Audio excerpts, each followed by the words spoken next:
இந்த கதையில்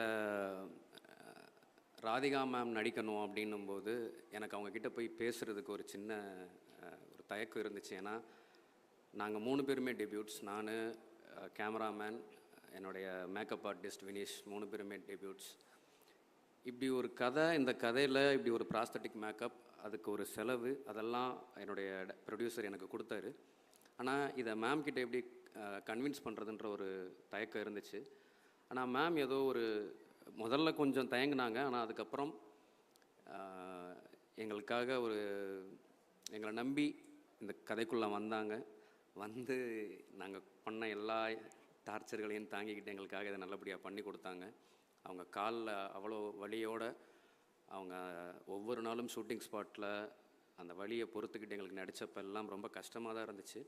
ஆனாலும் எங்களுக்கு வேறு வழி தெரில மேம், அதனால் நாங்கள் அப்படி பண்ணோம். எனக்கு இங்கே இருக்க என்னோடய எல்லா ஆர்டிஸ்ட்டுகளுக்கும் நன்றி சொல்லணும். ஏன்னா என்னுடைய ஷூட்டிங் ஸ்பாட்டில் ஒரு பெரிய டைரக்டர், 2 பெரிய கேமராமேன் இருந்தாங்க.